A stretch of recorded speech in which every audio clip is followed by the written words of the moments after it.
jalan harus nggak boleh terlalu lama, duduk dulu gitu ya. Kemudian saya bilang juga jangan sering naik turun tangga gitu ya. Ica kan dari hamil pertama sampai sekarang ini kan memang selalu aktif ya. Dia inilah bersihin rumah, kalau dulu tetap syuting jalan segala macam. Jadi saya bilang selama tidak memaksakan diri dan tahu di mana batasan dia mesti istirahat, jadi dia harus lakuin apapun yang dia mau sih boleh-boleh aja. Tapi nggak membatasi olahraga juga kah atau olahraga makanan? masih jalan. Justru dokter bilang olahraga harus tetap jalan, tapi disesuaikan dengan kondisi lagi hamil.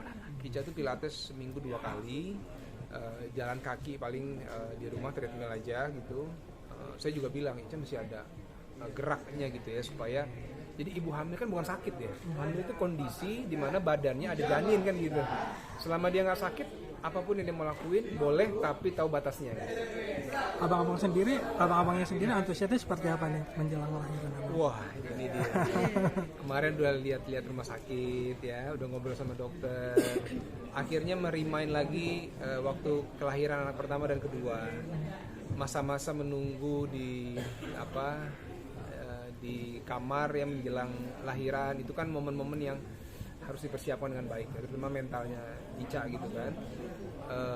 Tapi alhamdulillah dokter kita sangat baik gitu ya, sangat memberikan semangat bahwa ini kan proses alaminya perempuan. Jadi insya Allah mudah-mudahan ya mohon doanya lah teman-teman, semoga tetap sehat semua. Jadi nginget-nginget masa-masa menggendong bayi, cara gendong bayi lagi. Nah itu dia, akhirnya saya harus recall lagi tuh yang kemarin pernah waktu Rendra baru lahir, Malik baru lahir ya, bayi yang masih kecil, azanin lagi, komatin lagi gitu kan, cara mandiinnya dan sebagainya ya. Tapi insya Allah masih bisa saya pikirkan lah.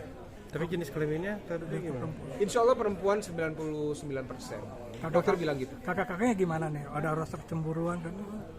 Cemburu apa jadi protektif? Kita iya, jadi dia itu 2 kali USG Rendra sama Malik kita ajak. Kenapa? Dokter bilang supaya menumbuhkan bonding sama kakak-kakaknya gitu. Karena nanti kalau bundanya sibuk sama yang kecil, dia takutnya merasa terpisahkan sendiri gitu kan. Jadi kita ajak, kita kasih tahu ini adik di perut bunda sekarang.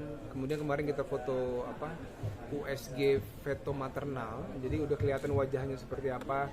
Nah itu kita mulai bangun bonding itu dari sekarang sama abang-abangnya. Sudah menghadapi istri yang kemudian buat seorang suami dari Mas Desdi gimana sih? Kalau selama ini sih alhamdulillah moodnya Ica sih baik-baik aja ya, walaupun lagi hamil gitu. Karena saya juga siap-siap gitu, ibu hamil apa sih yang berubah gitu kan.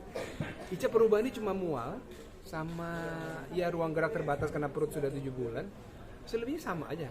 Itu dari hamil pertama sampai sekarang sama aja sih. Ya begitu aja memang dia.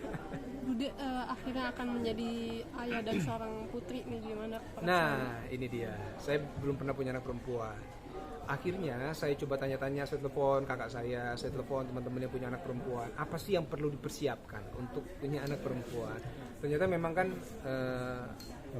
agak beda gitu ya, karena perempuan dia lebih banyak perasaannya yang dia mainkan dan sebagainya gitu ya. Kemudian kalau nanti udah mulai besar, saya mesti ngapain sih gitu. Nah jadi sekarang ini momen saya belajar lah, gimana nanti punya anak perempuan. Karena katanya kalau anak perempuan sama ayahnya agak lain tuh ikatannya, ini mungkin yang perempuan bisa merasakan ya sama ayah masing-masing ya, insya Allah. Nanti bulan Ramadan sendiri Ica puasa juga kah atau?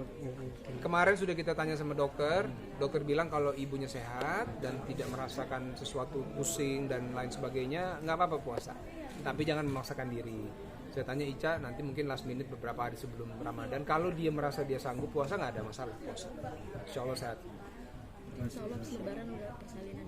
Yes, makanya nanti pas lebaran dokter bilang jangan mudik Pak, di Jakarta aja. Karena Bapak akan bolak-balik ke rumah sakit dan saya juga harus standby buat anterin Ica. Oke, thank you. Terima kasih.